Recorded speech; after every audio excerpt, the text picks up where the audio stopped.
Shalom, nama saya Gregorius Rivaldo Junior, SPD, nomor NPM 20040. Pada kesempatan kali ini saya akan menjelaskan mengenai sejarah filsafat India dan secara khusus lebih tepatnya pada 8 jalan mulia. Jadi sebelum mengenal 8 jalan mulia itu sendiri, saya akan mengajak untuk melihat sejarah singkat dari Buddha itu sendiri, yaitu Siddhartha Gautama. Siddhartha Gautama ini adalah seorang bangsawan yang tinggal di sebuah istana megah, dan di mana istana itu dia tidak hidup menderita, ia hidup dengan senang, hidup dengan bahagia. Namun suatu hari ketika ia berjalan bersama para pengiringnya ke kota, ia melihat seorang yang sakit dengan tubuh yang gemetar. Kemudian ia baru menyadari di situ bahwa hidup di dunia yang asli atau di realita yang asli adalah hidup manusia yang berdampingan dengan penderitaan. Penderitaan terkadang membuat manusia putus asa. Dan untuk itu Siddhartha tergerak untuk melihat, mencari pencerahan bagaimana cara menghilangkan penderitaan-penderitaan ini. Kemudian ketika ia mendapatkan pencerahan, setelah ia mendapatkan pencerahan pada tahun 528 sebelum Masehi, oleh para pengikutnya Siddhartha Gautama dijuluki oleh Buddha, yaitu orang yang mengalami pencerahan. Kemudian sebagai bentuk atau wujud untuk membaktikan dirinya, ia mencoba untuk menjelaskan atau menyebarkan ajaran yang ia dapat dari pencerahan tersebut. Ajaran-ajaran tersebut secara sederhana dibagi menjadi 2 bagian, yaitu 4 kebenaran mulia dan 8 jalan mulia. Namun pada kesempatan kali ini, saya tidak akan menjelaskan 4 kebenaran mulia. Saya akan lebih berfokus pada 8 jalan mulia. Jadi 8 jalan mulia itu adalah suatu penawaran dari Siddhartha Gautama untuk bagi manusia untuk menghilangkan penderitaan. Mari kita lihat 8 jalan mulia yang pertama, yaitu pandangan yang benar. Pandangan yang benar adalah segala sesuatu yang berada di sekitar manusia adalah suatu kebenaran. Kebenaran tersebut dijelaskan dalam objek di sekitar manusia yang menyatakan eksistensinya. Sebagai contoh, ketika manusia melihat seekor monyet, tentunya akal budi manusia, otak manusia, serta pandangan manusia langsung berpikir bahwa itu adalah monyet, bukan gajah. Pandangan ini ingin menunjukkan bahwa apa yang dilihat oleh mata manusia adalah suatu kebenaran yang nyata. Objek atau sesuatu yang dilihat oleh mata manusia adalah suatu kebenaran tanpa adanya konsep atau teori yang melingkupinya. Dan penderitaan itu hadir karena manusia melihatnya secara sempit. Manusia tidak melihat secara luas tentang penderitaan. Apabila manusia secara luas melihat penderitaan itu, manusia bisa memaknai penderitaan itu sendiri. Kemudian setelah kita memahami tentang pandangan yang benar, kita diajak oleh Buddha, oleh Siddhartha Gautama untuk melihat niat kita yang benar.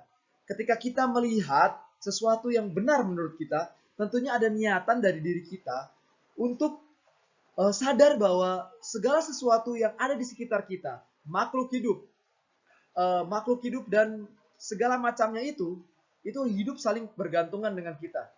Dan terkadang ada hasrat dalam diri kita untuk mengeksploitasinya atau untuk membunuhnya atau untuk menyingkirkannya karena kita merasa diri sebagai seorang pemimpin dari semesta.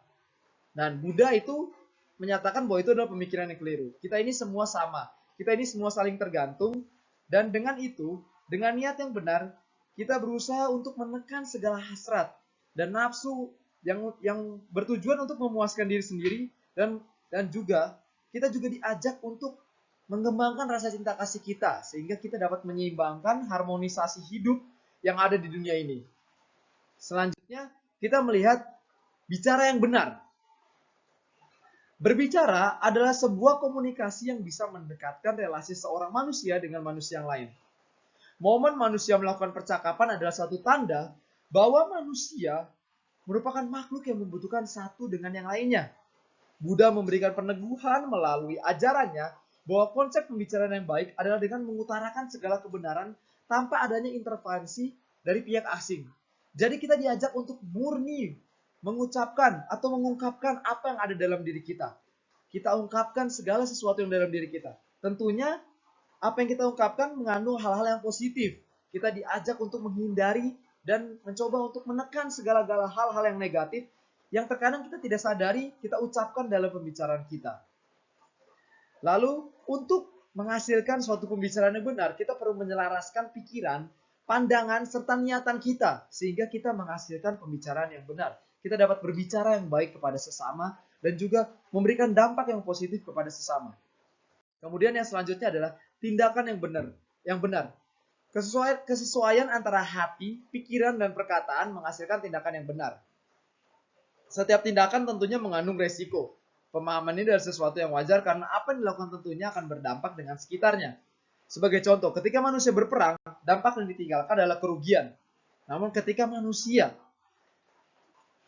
mencoba untuk bersahabat dengan sesamanya, dampak yang ditimbulkan adalah keuntungan. Buddha menawarkan kepada manusia untuk berbuat kasih. Kekerasan adalah hidup dari sumber penderitaan yang tidak akan pernah putus dan terus berputar.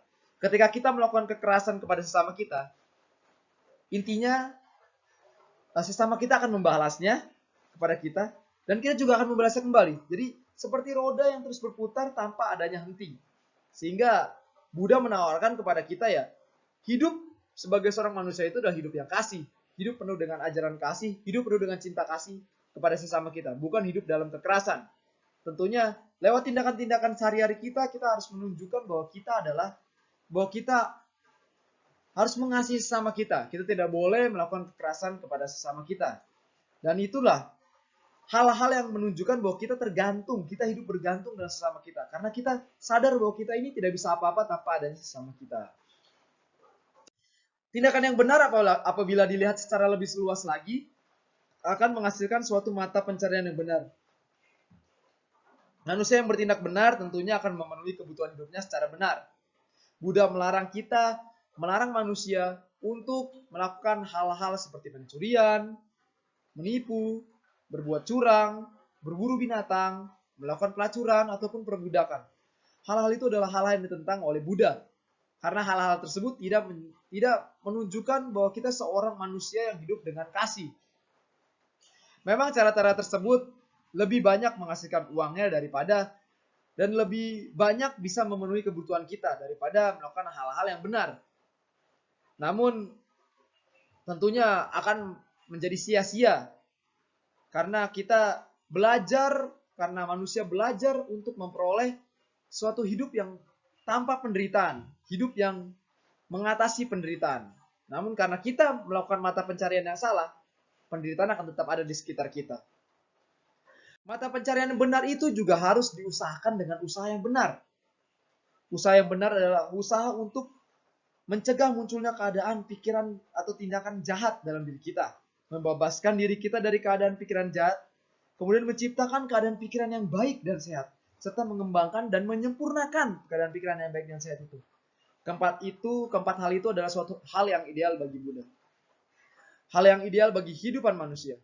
Dan tentunya juga usaha yang benar juga harus dilengkapi dengan olah batin yang baik. Ketika kita dapat mengolah batin kita yang baik, mengolah batin kita dengan baik, kita bisa menemukan kebenaran dalam diri kita. Kita bisa menemukan bahwa penderitaan itu sebenarnya bisa kita atasi asal kita mau mengusahakan yang benar dan mengolah batin kita dengan benar. Yang selanjutnya kita melakukan pemusatan hati dan pikiran yang benar. Ketika kita bisa memusatkan hati dan pikiran kita pada hal-hal yang benar dalam tubuh manusia, kita bisa mengontrolnya, kita bisa mengembangkannya, bahkan kita bisa mengevaluasi segala sesuatu yang menurut kita salah. Hal ini dilakukan supaya manusia dapat memahami setiap kegiatan dilakukannya. Dengan begitu manusia mampu mengontrol diri menjadi lebih baik. Ketika kita melakukan suatu kegiatan, kita bisa mengontrol diri kita. Kita bisa memusatkan diri kita pada hal-hal yang benar. Dan pikiran-pikiran kita pada hal-hal yang benar dan bukan pada hal-hal yang jahat. Kemudian konsentrasi yang benar. Konsentrasi ini merujuk pada pemusatan kesadaran untuk melihat segala sesuatu secara mendalam. Buddha menawarkan 4 macam jenjang konsentrasi. Yang pertama adalah berkonsentrasi untuk membebaskan diri dari nafsu, kehendak sakit dan kemalasan, berkonsentrasi untuk mencapai rasa sukacita dan kebahagiaan seraya mempertahankan kesadaran untuk mencapai akan pengalaman sukacita dan kebahagiaan itu. Kemudian berkonsentrasi melampaui aktivitas mental dan bertanggung jawab terhadap perasaan sukacita serta mencapai satu ketenangan yang diterobosi oleh rasa kebahagiaan. Kemudian tercapailah ketenangan itu. Jadi pada intinya konsentrasi ini mengajak kita untuk menjadi pribadi yang tenang. 8 jalan mulia yang ditawarkan oleh Buddha itu mengajak kita supaya menjadi pribadi yang tenang dalam menghadapi hidup. Pribadi yang mampu mengontrol segala sesuatunya dengan baik. Buddha memberikan kesempatan kepada manusia untuk melakukan hal-hal yang baik. Dan Buddha menawarkan kebaikan itu lewat 8 jalan mulia. Namun, terkadang sebagai manusia kita lupa bahwa ketika kita melakukan 8 jalan mulia, kita hanya melakukan satu persatu. Buddha menekankan kita lakukan secara bersamaan. Dengan begitu kita bisa mencapai apa yang dinamanya hidup tanpa penderitaan. Sekian dari saya, terima kasih. Semoga apa yang saya jelaskan dapat dipahami dan dimengerti dengan baik.